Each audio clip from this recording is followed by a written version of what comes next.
বর্ষা আসার আগে জুনের একদম শেষ সপ্তাহে আরেকটা জঙ্গল অভিযান। আর এইবার আমরা যাচ্ছি মধ্যপ্রদেশের সাতপুরার জঙ্গল। এই পর্বে তোমরা দেখবে আমাদের দুদিনের সাতপুরা পৌঁছানোর জার্নি।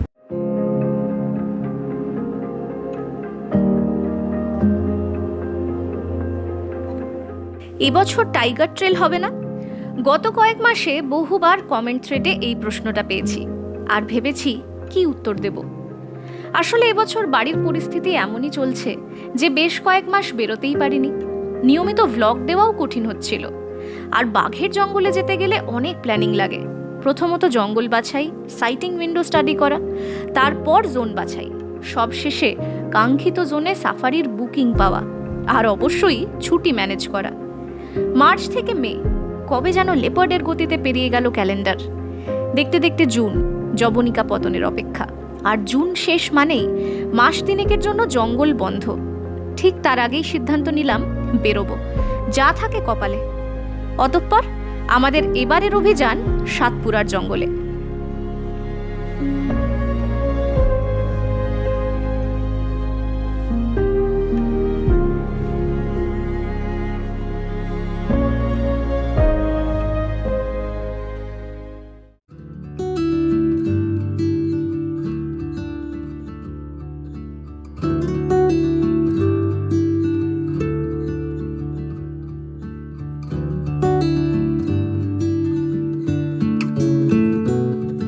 ক্যালেন্ডারের হিসেবে আজ 27শে জুন 2026। বাঙালি যখন ভরা বিশ্বকাপে মজে রাত জেগে ফুটবল ম্যাচ দেখে গভীর নিদ্রায়, তখনই ছাড়লো আমাদের গাড়ি কাক ভরে বাংলা থেকে মধ্যপ্রদেশ আরেকটা 1400 কিলোমিটারের ড্রাইভে। ক্লান্তি যতই থাক, একবার রোড ট্রিপে বেরিয়ে পড়লে কোথা থেকে যেন এনার্জি ঠিক বেড়ে যায়। তোমরা যারা ট্রেনে সাতপুরা যাওয়ার প্ল্যান করবে তাদের জন্য একটাই অপশন, 12321 মুম্বাই মেল। হাওড়া থেকে রোজ রাত 11:40 ছাড়ে, 22 ঘন্টার ট্রেন জার্নি। পরদিন রাত 9:38 পৌঁছয় পিপারিয়া। ওখান থেকেই যাওয়া যায় সাতপুরা বা পাঁচমারির মতো ডেস্টিনেশনে। বাকি ডিটেলস পরে বলছি, আপাতত খুব খিদে পেয়েছে।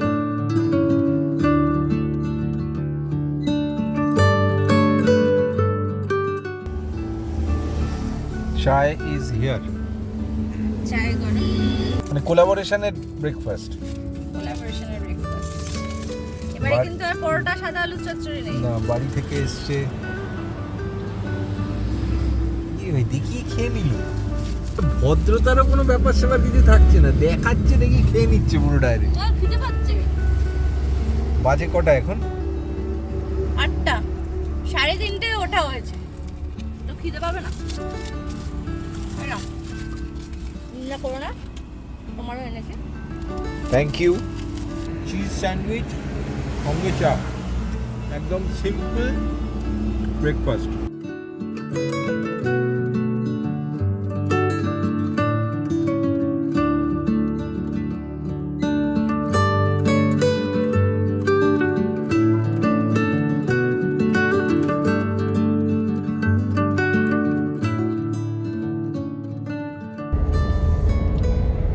নটা 21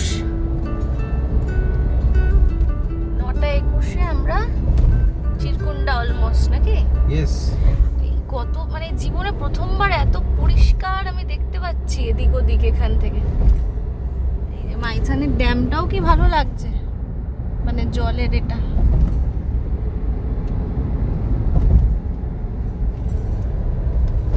সুন্দর ওইখানে ড্যাম।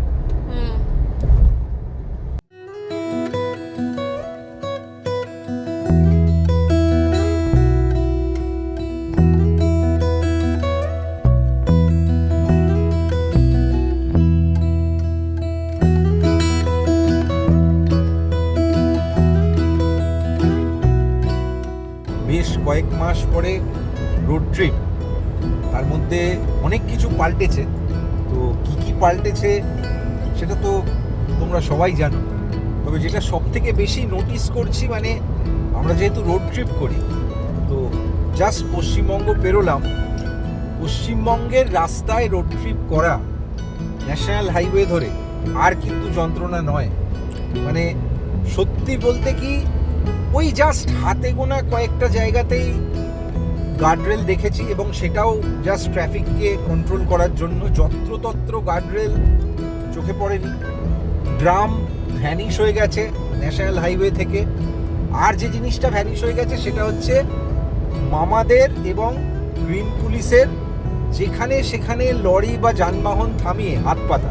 আজকে যখন সকালবেলা আমরা 5:40 নাগাদ বেরোলাম, অনেক বছর পর দেখলাম 6:45-6টার মধ্যে রাস্তাগুলো ঝাঁট দিয়ে পরিষ্কার হয়ে গিয়ে একেবারে ঝকঝক করছে। অনেক দিন মানে লাস্ট 1.5-2 বছর বিশেষ করে এটা আমার খুব কমপ্লেন ছিল যে সকাল 8টা-9টার আগে পরিষ্কার রাস্তাই পাওয়া যাচ্ছিল না। So that felt like a welcome change. আমরা হুগলি থেকে বেরিয়েছি, তো হুগলির রাস্তার কথা বললাম। আর আরেকটা জিনিস খুব মনে হচ্ছে, সেটা হচ্ছে হঠাৎই মনে হচ্ছে যেন লোকজন কমে গেছে। এইটা রিয়েলি এত ফাস্ট ট্রাভেল করা যাচ্ছে। আজকে NH-19 এ মনে হচ্ছে রিসেন্টলি কলকাতা গেলাম কল্যাণী এক্সপ্রেসওয়েতে, আমার শাশুড়ি মার সঙ্গে ছিলেন, সেম কথা বলছিলেন। কারা যেন উবে গেল। এবারের রোড ট্রিপে প্রথম দুদিন আমাদের কাটবে গাড়িতেই। আজ আমাদের রুটটা সেই চেনা 19 নম্বর জাতীয় সড়ক ধরে, এখন যার আরেক নাম এশিয়ান হাইওয়ে 1। সব মিলিয়ে আজ আমাদের পেরোতে হবে 698 কিলোমিটার। দেখতে দেখতে বাংলা ছেড়ে ঝাড়খণ্ড পেরিয়ে আমরা ঢুকে পড়েছি বিহারে। একটু আগেই পেরিয়েছি ছবির মতো তোপচাঁচি রেঞ্জ। বর্ষার মুখে নীল আকাশ, মেঘ আর সবুজে ঢাকা টিলার ভিজিবিলিটি যেন এক লাফে কয়েক গুণ বেড়ে গেছে। তিলাইয়ার আগে পরে বেশ কিছুটা অংশে রাস্তার কাজ চলছে।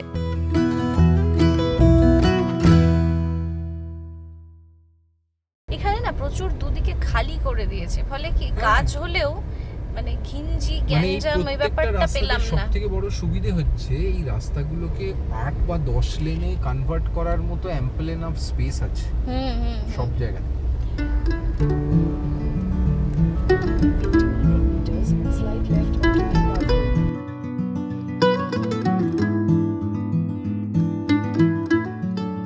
ট্রিপের প্রথম লাঞ্চের জন্য এবার আমরা থামলাম চপারানে। তার আগে ক্রস করেছি জঙ্গলে ঘেরা হাজারিবাগ রেঞ্জ। এখন এদিকে প্রচুর ধাবা হয়েছে, সেরকমই একটাই থেমে আমরা নিলাম হাতরুটি, মাশরুম মশালা, রায়তা আর পাঁপড়। পেট পুজো সেরে ফুল এনার্জি নিয়ে আবার জিমনি ছুটল নতুন উদ্যমে। শেরঘাটি, ঔরঙ্গাবাদ, ডেহরি অন সোন পেরিয়ে দেখতে দেখতে চলে এলাম সাসারাম। আর একটু এগোলেই মোহানিয়া, আর মোহানিয়া পেরোলেই বিহার শেষ, ইউপি শুরু। আরও খানিকটা গিয়ে চান্দোলি পেরিয়ে রামনগর ক্রসিং থেকে আমরা ঘুরে যাব। ওই তো মির্জাপুর বোর্ড করা আছে, মির্জাপুর রামনগর 5:04। আর আমরা শুনতেই পাচ্ছ গুগল ম্যাপ বলছে slide left toward service road. তার কারণ আমরা কিন্তু এবার ধীরে ধীরে NH-19 কে বিদায় জানাবো, জানালাম ইনফ্যাক্ট। এই রাস্তা সোজা চলে যাচ্ছে বেনারস। আমাদের কিন্তু আজকের গন্তব্য বেনারস নয়, আমরা আজ রাতে থাকবো খুব ইন্টারেস্টিং একটা জায়গায়, মির্জাপুর। আমাদেরই কোনো একটা ভ্লগে মির্জাপুর, বদলাপুর নিয়ে আমরা খুব মজাও করেছিলাম। তো সেই মির্জাপুরে আজ আমরা থাকবো। মানে মির্জাপুর শুনলেই এখন সবাইকার মনে হচ্ছে যে কোনো নতুন সিজন আসছে কিনা। আমাদের এটা নতুন সিজন, মানে ইনফ্যাক্ট এবছর ফার্স্ট সিজন। আমরা বেনারসের ঠিক 8 কিলোমিটার আগে ডিটোর নিলাম, নিয়ে আমরা যে সার্ভিস রোডটা ধরলাম সেখান থেকে আমরা ঘুরে যাব। আর জাস্ট 200 মিটার গিয়ে আমরা বাঁ দিকে ঘুরবো।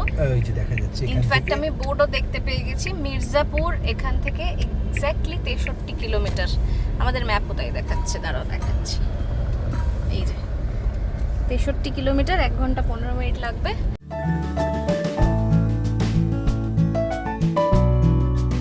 বছরের এই সময় রোড ট্রিপ করার একটা অ্যাডভান্টেজ নিঃসন্দেহে বেশিক্ষণ ডে লাইট পাওয়া। 35 নম্বর জাতীয় সড়ক ধরে আমরা এগোচ্ছি চুনারের দিকে। ভাবতে অবাক লাগে, বেনারসের এত কাছে হওয়া সত্ত্বেও আমাদের কখনো চুনারের কেল্লা দেখা হয়নি। যাই হোক, চুনার পেরিয়ে আরেকটু এগিয়েই আমরা ধরে নিলাম মির্জাপুর বাইপাস রোড।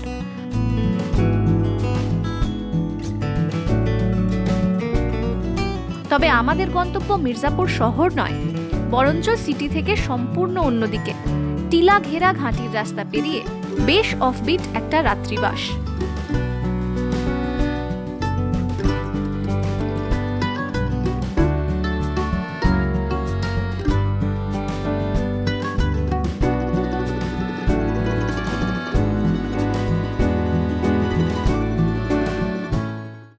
মির্জাপুরের আউটস্কার্টসে জাস্ট আমরা এসে পৌঁছলাম, আর এই হচ্ছে আমাদের এবারের ট্রিপের ফার্স্ট নাইটের নাইট হল্ট বলতে পারো, বিন্ধ সার্থক resort.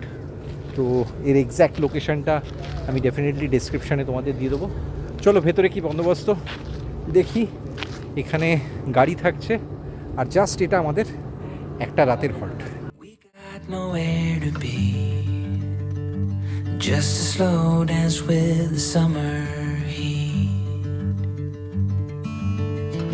The world outside can't wait a few, 'cause right now we got মির্জাপুরে আমরা আছি বিন্ধ সার্থক রিসর্টে। এটা মোটামুটি শহর থেকে জাস্ট কয়েক কিলোমিটার দূরে। এখানে বেশ অনেকগুলো হোটেল বা রিসর্ট আছে এই রেটে দেখলাম। আমরা আছি 115 নম্বর রুমে। the sun is peeking through the cotton white blinds. এদিকে এসেই প্রথম যেটা দেখা যাচ্ছে এটা বড় টেলিভিশন আছে। ডেকরটা বেশ ছিমছাম, জাস্ট অনেকখানি সাদার ইউজ, ফলে প্রচুর লাইট খেলছে রুমটায়। এখানে একটা কিং সাইজ বেড, বসেছিলাম এতক্ষণ, বেশ নরম সুন্দর একটা এখানে ওয়াল পেন্টিং আছে। আর এদিকে যেমন বিছানাটা, তেমনি ঢুকেই আমার ডান দিক যেটা ছিল, অর্থাৎ এখন উল্টো দিক, ওদিকে একটা বড় আলমারি আছে, আর তার পাশে জিনিসপত্র রাখার ছোট্ট একটা জায়গা আছে।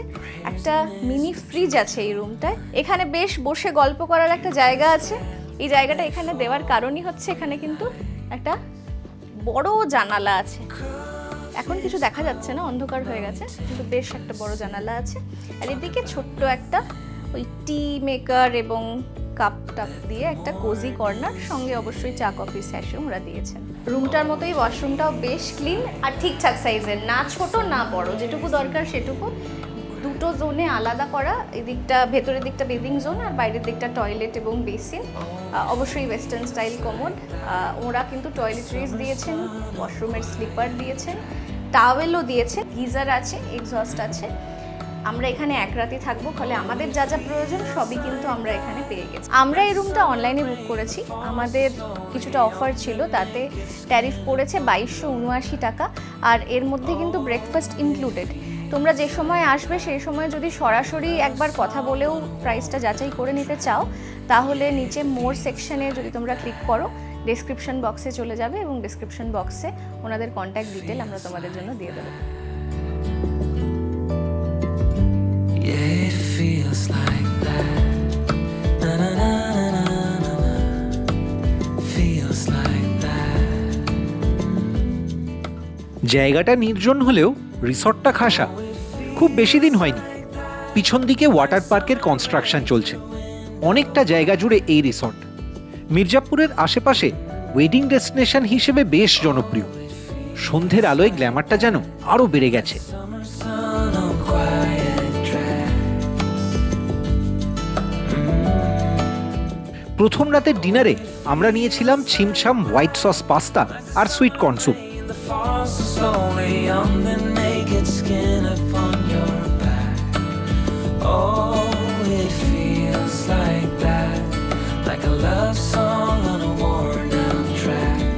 Yeah, it feels like that. Feels like that. বিন্ধ সার্থক রিসর্ট থেকে আমাদের বেরিয়ে যাওয়ার সময় চলে এসেছে। আজকে আমাদের সাতপুরা অভিযানে ডে 2, সময় হচ্ছে 6:40।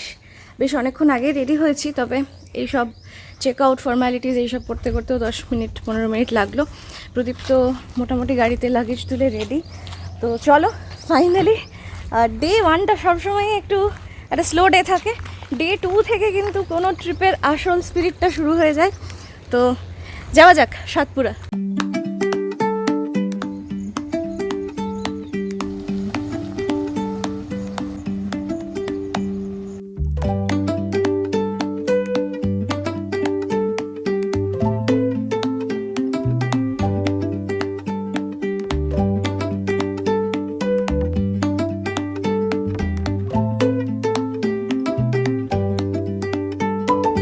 এই হচ্ছে ন্যাশনাল হাইওয়ে 135, যেটা বহুদূর চলে গেছে। মানে আমরা এদিক থেকে আসছি, এপাশে হচ্ছে চুনার, বেনারস, মির্জাপুর, আর এই রাস্তা সোজা চলে গেছে জব্বলপুর, নাগপুর এদিকে। আজকে আমরা বাড়ি থেকে টিফিন এনেছি। না বাড়ি থেকে না, মানে অ্যাকচুয়ালি হোটেলে আমাদের ব্রেকফাস্ট ইনক্লুডেড ছিল, আর সেটা 8টার আগে শুরু হয় না। যেহেতু আমাদের আগে বেরিয়ে যাওয়ার ছিল, ওরা নিজেরাই বললেন যে ওরা আমাদের একটু ব্রেকফাস্ট প্যাক করে দিতে চান। সেটা মানে আমরা যে সময় স্টার্ট করেছি 6টা 6:30, সেই আমরা বলেই রেখে দিয়েছিলাম যে আমরা 6টায় বেরোবো, তো সেই হিসেবে ওরা একেবারে গরমা গরম। এখনো গরম আছে। আচ্ছা,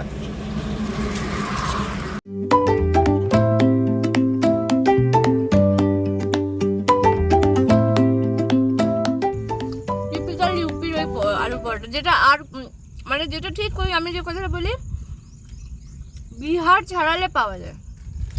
মানে আগে আগে কেন খাই জানো তো, সে আগেকার রাজা রাজরাদের ব্যাপার ছিল না, যে রাজা খাওয়ার আগে সব সময় টেস্ট করে টেস্ট আর রাখা থাকতো, একটা 20 পিস দিয়েছে কিনা।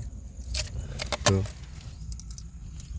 পরোটা উইথ দই, আচ্ছা, আবার আচারও দিয়েছে একটা প্যাক করে। আর যে খুলছে সে বাড়িতেও কাঠ খেতে খুব ভালোবাসে। হ্যাঁ, খুব ভালো জিনিস, আর গরমকালে তো খুব ভালো, প্রোবায়োটিক।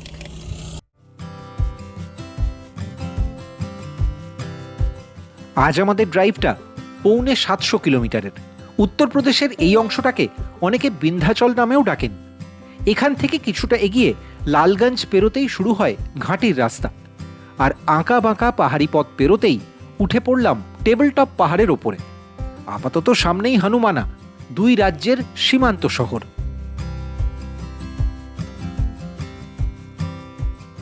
8:18, আর এই যে দেখছো আরটিওর চেকপোস্ট, এটাই কিন্তু হচ্ছে উত্তরপ্রদেশ পেরিয়ে আমরা মধ্যপ্রদেশের দিকে ঢুকে গেলাম।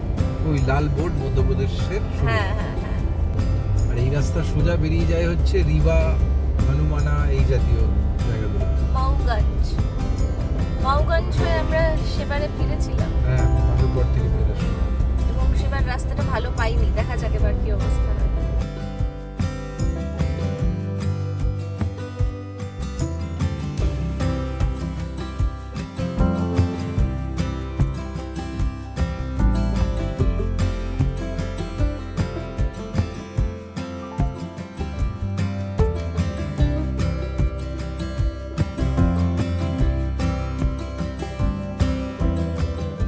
আমি গতকাল একটা পোস্ট করেছিলাম, মানে আমাদের ট্রাভেলের ফার্স্ট দিন, তো তাতে দেখলাম এরকম 2-3টে কমেন্ট এসেছে যে যেখানেই রোড ট্রিপ করছেন না কেন প্লিজ জানাবেন যে ওয়াশরুম ফেসিলিটিস কেমন, রাস্তার কন্ডিশন কেমন, আরও কিছু জিনিস, রাস্তায় পেট্রোল পাম্প সব মানে রেগুলার ডিস্টেন্সে আছে কিনা এই সেই। এখন ব্যাপারটা হচ্ছে যে UP to MP most of the cases আপনি হাইওয়ে ধরে ট্রাভেল করলে, একজন জানতে চেয়েছেন ঠিকঠাক ধাবা আছে কিনা।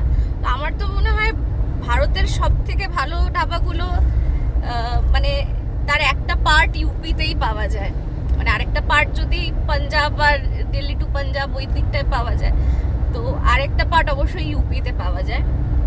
আর রোড কন্ডিশন নিয়ে তো কিছু বলারই নেই, রাদার এমপির রোডস আর মাচ বেটার। এখন এবছর দেখছি অনেক বেশি ইমপ্রুভ করে গেছে। আমরা তো লাস্ট কয়েক বছর ধরে প্রত্যেকবারই এমপি আসছি। ইউপি এমপিতে ওয়াশরুম ফেসিলিটি নিয়েও কোনো কমপ্লেন হতে পারে না কোনো দিন। পেট্রোল পাম্পে যেরকম পরিষ্কার ওয়াশরুম পাওয়া যায়, এবারে বেশ কিছু জায়গায় রাস্তায় পোর্টেবল যে টয়লেটগুলো, বায়ো টয়লেট দেখলাম। তারই পাশাপাশি আবার এখানে এমপি গভর্নমেন্টের বেশ কিছু করেছে মিডওয়ে ট্রিট। হ্যাঁ, মিডওয়ে ট্রিট, সেগুলোতে খাওয়া দাওয়া, ওয়াশরুম সমস্ত ফেসিলিটিস অ্যাভেলেবেল। ফলে না, আমরা যে রুটে ট্রাভেল করছি এগুলো নিয়ে কোনো কমপ্লেন নেই। আর রোড কন্ডিশনও আমরা এবারে এখনো পর্যন্ত খুব ভালো পেয়েছি।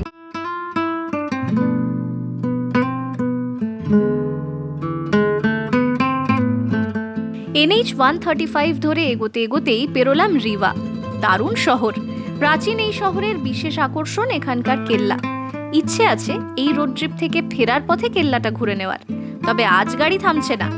একে একে অমরপাটন কাটনি পেরোচ্ছি, আর উইন্ডস্ক্রিনে উঁকি মারছে মধ্যপ্রদেশের সবুজ বিন্ধ্য পর্বতের রেঞ্জ, কখনো বাঁয়ে কখনো ডানে।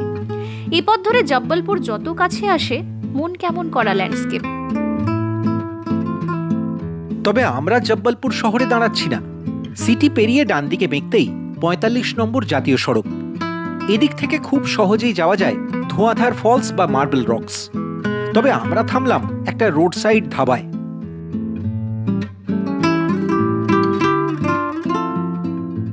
মধ্যাহ্নভোজে ছিল ভাত, তন্দুরি রুটি, ডাল ফ্রাই, আলু জিরা আর পাঁপড় সেঁকা।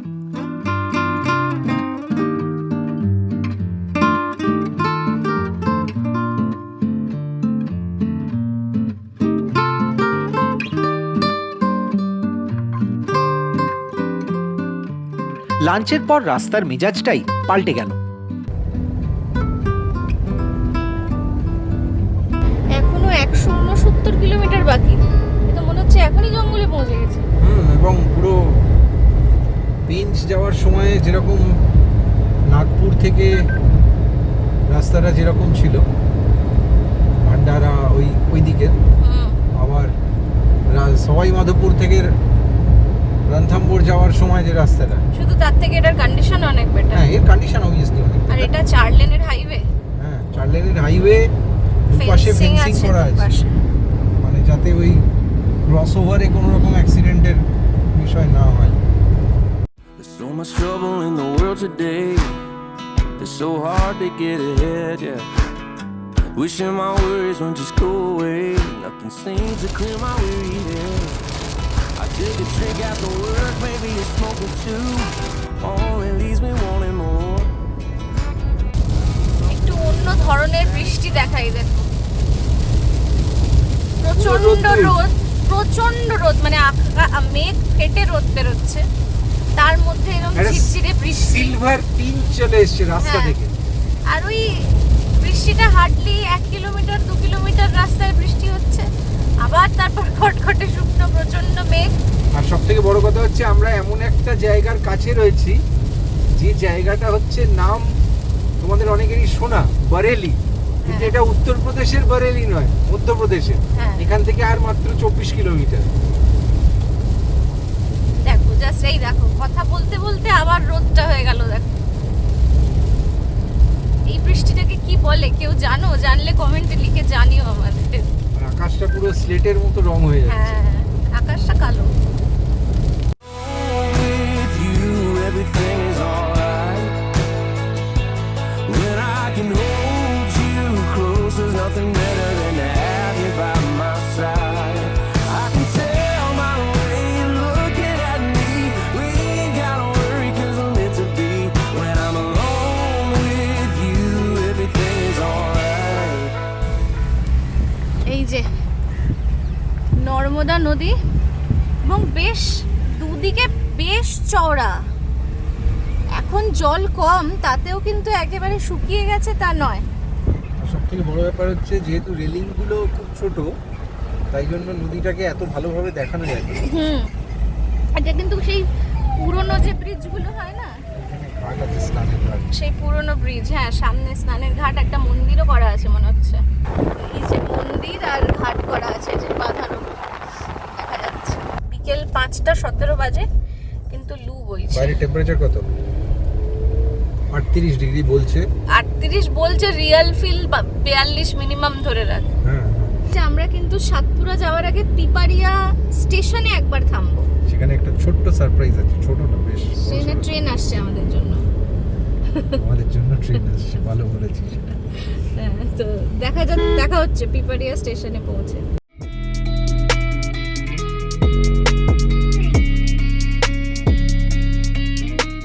সাতপুরা ট্রিপ বাই রোড হোক বা বাই ট্রেন, পিপারিয়া ছুঁয়ে যেতেই হয়। আমরা সাতপুরার জঙ্গলের যেদিকে যাচ্ছি তার সবচেয়ে কাছের বড় রেল স্টেশন এই পিপারিয়াই। পিপারিয়া থেকে সাতপুরা মাঢাই গেটের দূরত্ব কম বেশি 55 কিলোমিটার। শেয়ার গাড়ি সিজন অনুযায়ী 300 থেকে 500 টাকা নেয় মাথাপিছু, আর ছোট গাড়ি ভাড়া করলে 1800 থেকে 2500 টাকা লাগে। বিকেল বিকেল পিপারিয়ার ঘিঞ্জি রাস্তা পেরিয়ে আমরা পৌঁছে গেলাম স্টেশনে। ঠিক এই মুহূর্তে দাঁড়িয়ে রয়েছি পিপারিয়া স্টেশনে, আর এই স্টেশনটা কিন্তু খুব খুব ইম্পর্টেন্ট। তোমরা যারা সাতপুরা বা পাঁচমারি আসবে তাদের জন্য এই স্টেশনটাই হচ্ছে সব থেকে কাছের প্রমিনেন্ট রেল হেড। তবে তোমরা যারা কলকাতা বা হাওড়া থেকে আসবে তাদের জন্য ট্রেনের অপশন কিন্তু হাতে গোনা।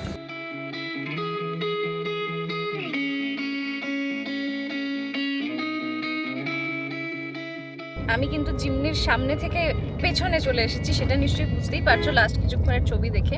তোমাদের লাস্ট বলেছিলাম পিপারিয়া স্টেশনে যাচ্ছি, সেটা যার জন্য গেছিলাম তাকে একবার দেখিয়ে দিই। তাকে যারা আমাদের বহু বছর ধরে আমাদের ব্লগ দেখছো তারা ওকে আগেও দেখেছো। ও তাকিয়েছে, মানে প্রশান্ত अभी बांग्ला थोड़ा थोड़ा समझ में आ रहा है क्या? बहुत कम क्या कहते हैं जो भी कॉमन वर्ड्स है हिंदी के बस वही।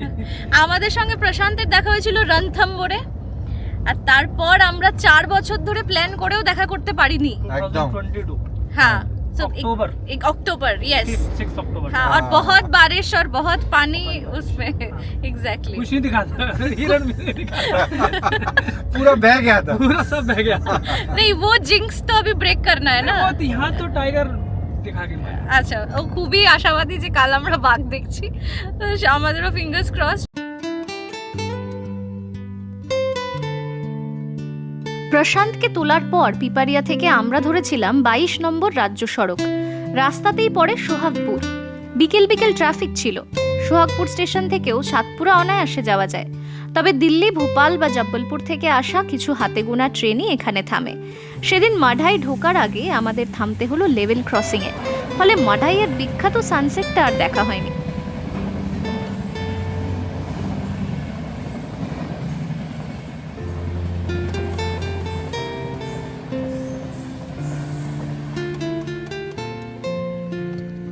আমরা যখন টানা দুদিনের ড্রাইভ শেষে গন্তব্যে পৌঁছলাম, তখন সন্ধে নামছে জঙ্গলে।